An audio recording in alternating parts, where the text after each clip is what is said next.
네, 지금 시각은 7시 26분입니다. 사회적 거리두기가 해제된 이후 처음 맞이하는 이번 추석에는 고향을 방문하시는 분들이 증가할 것으로 예상되고 있습니다.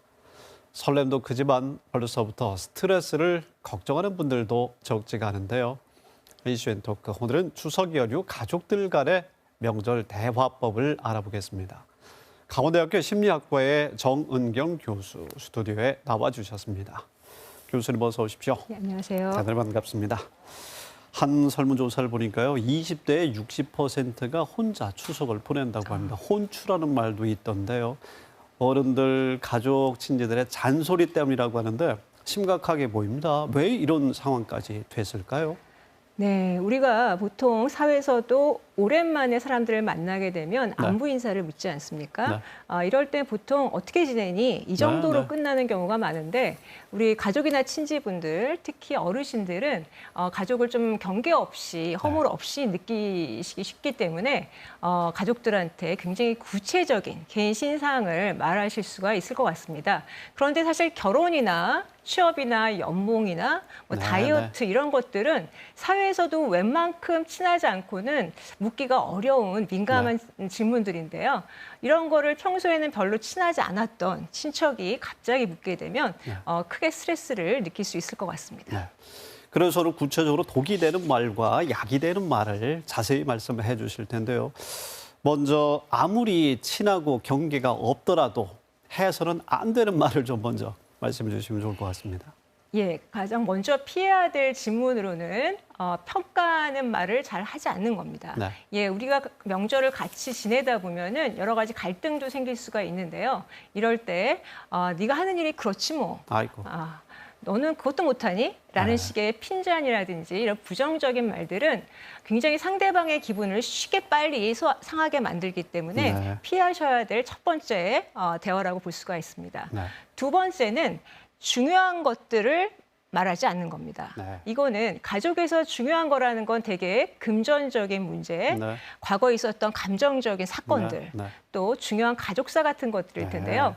이런 대화가 필요하면 공식적으로 따로 날을 잡으셔서 가족 회의를 하면 되겠네요. 예, 진지하게 대화를 하시는 게 바람직하고요.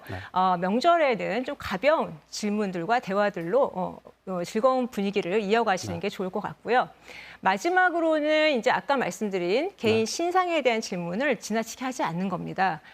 사실 우리가 좋은 일이 있으면 본인이 먼저 말하지 않습니까? 그래서 본인이 먼저 말할 때까지 좀 기다려주시고 좀 자제해 주시면 여러 명이 즐거운 명절을 보낼 수 있을 것 같습니다. 가족 회의는 피하셔야 되겠고요. 그런데 한 가지 제가 좀 대변을 하도록 하겠습니다. 취업 잘 되니, 뭐 이성 친구 있니, 뭐 결혼 언제 하니 이런 이야기들이요. 사실은 관심이나 내지는 기대라든지 걱정하니까 나오는 말들이거든요. 근데 왜 결론적으로 이게 잔소리가 될까요? 네, 대부분의 분들은 걱정하는 마음으로 이제 여러 가지 말씀을 해주실 텐데 듣는 사람 입장에서는 사실 이게 즉흥적인 잔소리라든지 더 나쁘게는 걱정을 빙자한 자기 자랑 아니야? 이렇게 느끼실 수도 있습니다. 이거는 서로의 입장의 차이가 있기 때문인 것 같은데요.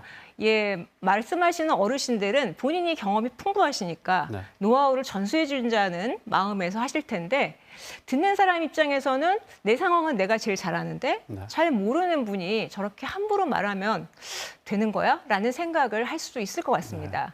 이렇게 진심을 전달하기에는 너무 짧은 일회성 즉흥적인 대화라는 게 문제가 있는 것 같습니다. 입장에 좀 차이가 있습니다. 사회적 환경도 예전보다 크게 변화했기 때문에 이제는 뭐 세대 차이라고 말할 수밖에 없는데요.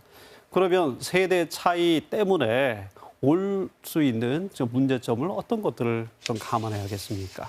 예, 좀 되게 나이가 드신 분들은 결혼이라든지 뭐 직장이라든지 이런 중요한 인생의 발달 과업들을 좀 완수하신 분들인데 사실 요즘 젊은 분들은 이런 발달 과업이 그렇게 중요하게 느껴지지 않을 수 있거든요. 그렇습니까? 결혼을 꼭 해야 되나? 취업 꼭 해야 돼? 라고 생각하는 분들이 제법 많거든요. 네. 게다가 파이어족 같은 그런 다양한 삶의 형태가 수용되고 있다는 것도 하나의 현상인 것 같습니다. 네. 두 번째는 70년대, 80년대는 우리나라가 번성의 시대였다면 현재는 사실 생존의 시대에 가깝습니다. 네. 번성의 시대에는 결혼해서 애를 낳고 좋은 직장 다니는 게 너무 중요했지만 생존의 시대에는 오히려 혼자 사는 게 네. 유리할 수도 있거든요. 그렇게 되면은 굳이 좋은 직장을 가져야 되나? 라는 생각이 들 수도 있을 것 같습니다. 예, 이러한 가치관과 사회 환경의 변화가 이런 세대 차이를 만들어낸 것 같습니다. 네. 지금의 젊은 세대들은 생존의 시대에 살고 있다. 이렇게 좀 많이 이해를 해줘야겠습니다. 네. 알겠습니다.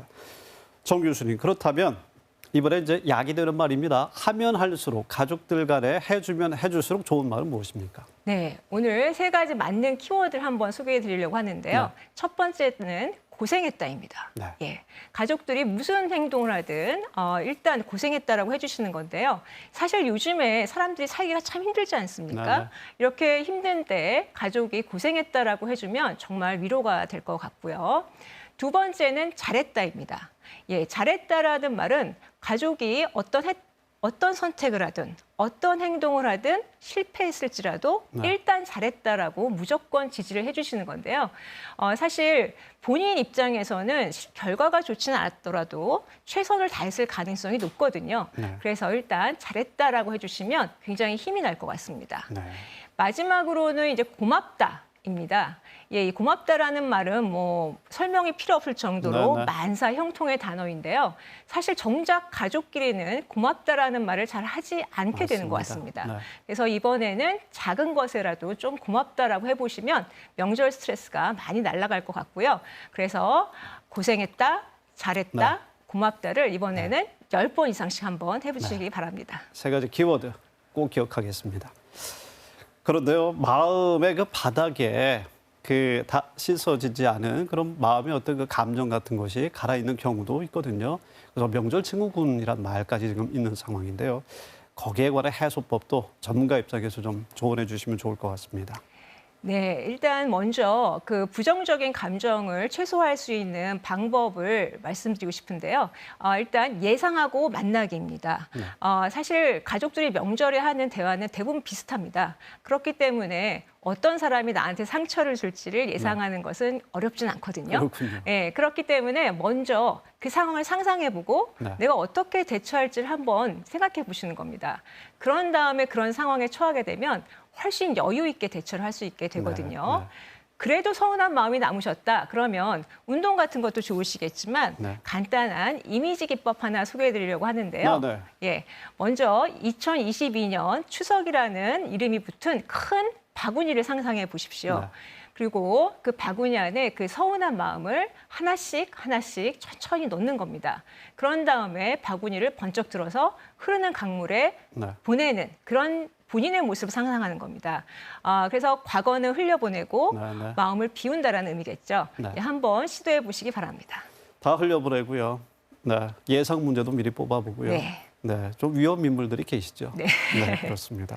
수고했다, 잘했다, 고맙습니다. 네. 세 가지 키워드 기억하겠습니다. 몇 번 이상 하라고 하셨죠? 10번입니다. 알겠습니다. 정은경 교수님, 오늘 대단히 고맙습니다. 예, 감사합니다.